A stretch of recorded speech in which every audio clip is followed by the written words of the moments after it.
kecil tanpa nama yang berarti,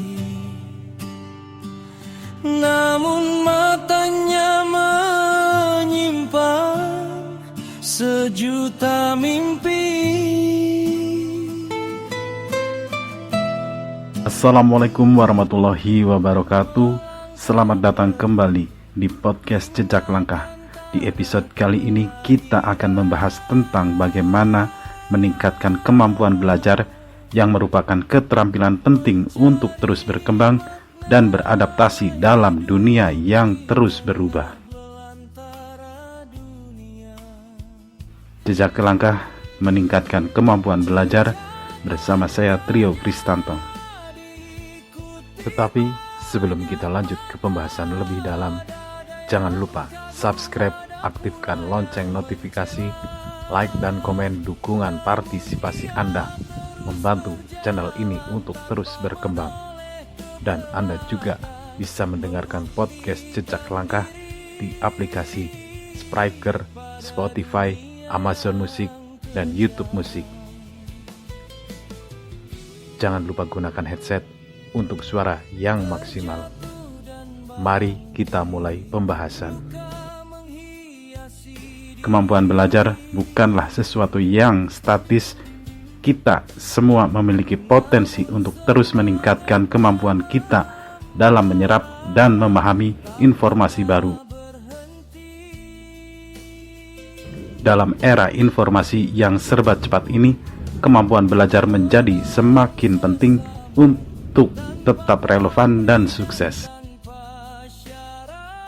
Temukan gaya belajar Anda. Setiap orang memiliki cara belajar yang berbeda. Ada beberapa yang lebih suka belajar dengan membaca, ada yang lebih suka belajar dengan mendengarkan, dan ada yang lebih suka belajar dengan melakukan. Kenali gaya belajar Anda dan gunakan strategi yang paling efektif untuk Anda.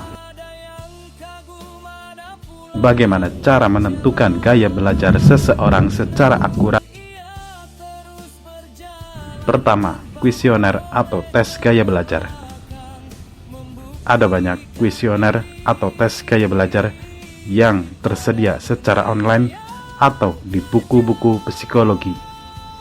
Kuesioner ini biasanya berisi pertanyaan-pertanyaan yang preferensi seseorang dalam belajar, seperti cara mereka menyerap informasi, lingkungan belajar yang disukai, dan lain-lain.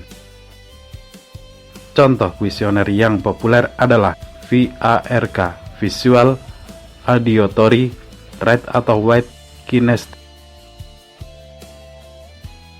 Kedua, observasi. Amati bagaimana seseorang belajar dalam situasi yang berbeda. Perhatikan apakah mereka lebih suka membaca buku, mendengarkan penjelasan, berdiskusi dengan orang lain, atau melakukan praktik langsung. Perhatikan juga apakah mereka lebih mudah fokus di lingkungan yang tenang atau ramai, dan apakah mereka lebih suka belajar sendiri atau dalam kelompok. Ketiga, refleksi diri. Minta orang tersebut untuk merefleksikan pengalaman belajar mereka di masa lalu. Tanyakan tentang metode belajar yang paling efektif bagi mereka, mata pelajaran yang paling mudah mereka pahami, dan faktor-faktor yang membantu atau menghambat proses belajar mereka. Keempat, eksperimen. Coba berbagi metode belajar yang berbeda dan lihat di mana yang paling efektif. Misalnya, jika seseorang merasa sulit memahami materi dengan membaca, coba dengarkan rekaman kuliah atau tonton video penjelasan. Jika seseorang merasa bosan belajar sendiri, coba belajar bersama teman atau mengikuti kelompok belajar.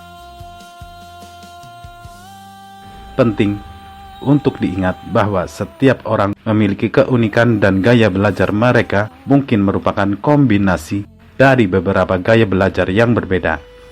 Selain itu, gaya belajar seseorang juga dapat berubah seiring waktu dan pengalaman. Oleh karena itu, penting untuk terus bereksperimen dan mencari tahu apa yang paling efektif untuk diri sendiri. Buat lingkungan belajar yang kondusif, hindari gangguan, dan ciptakan suasana yang tenang dan nyaman untuk belajar. Pastikan Anda memiliki semua yang Anda butuhkan seperti buku, alat tulis, dan komputer. Gunakan teknik belajar yang efektif. Ada banyak teknik belajar yang dapat Anda gunakan seperti mind mapping, speed repetition, dan active recall. Coba berbagi teknik dan temukan yang paling cocok untuk Anda. Berkolaborasi dengan orang lain, belajar bersama teman atau mengikuti kelompok belajar dapat membantu Anda memahami materi yang lebih baik dan mendapatkan perspektif yang berbeda. Istirahat yang cukup. Jangan memaksa diri untuk belajar terlalu lama tanpa istirahat. Istirahat yang cukup akan membantu Anda memulihkan energi dan meningkatkan konsentrasi. Terapkan apa yang Anda pelajari. Belajar tidak hanya tentang menghafal informasi, tetapi juga tentang bagaimana menerapkan informasi tersebut dalam kehidupan nyata. Coba gunakan apa yang Anda pelajari dalam pekerjaan, hobi, atau hubungan Anda. Jangan takut untuk bertanya. Jika ada hal yang tidak Anda mengerti, jangan ragu untuk bertanya kepada guru, mentor, atau teman Anda.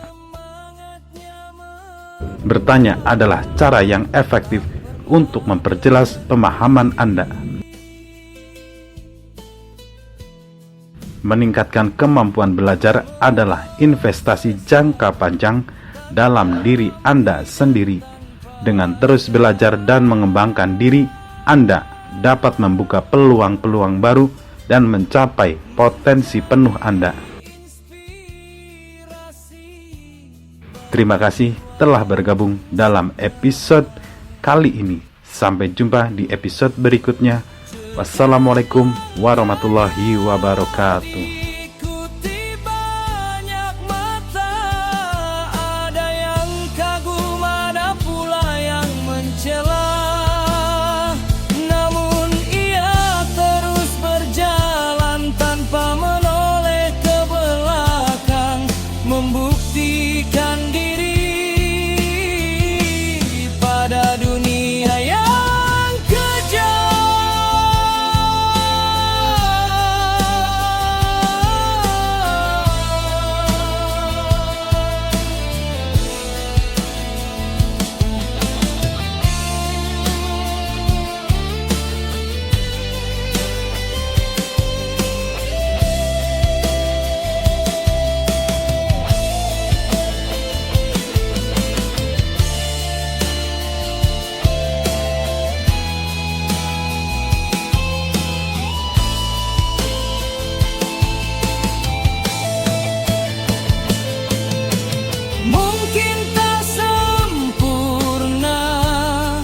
mungkin punya banyak celah, namun hatinya tulus, penuh cinta dan kasih sayang.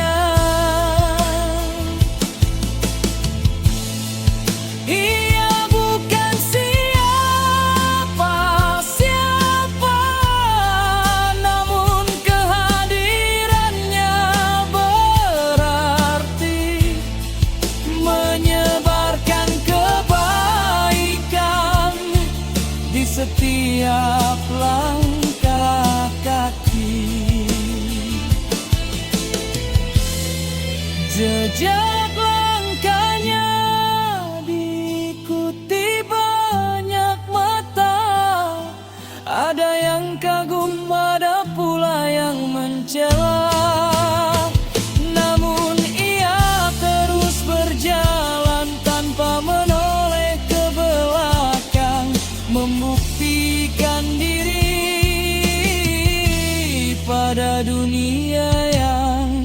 panjang jejak langkah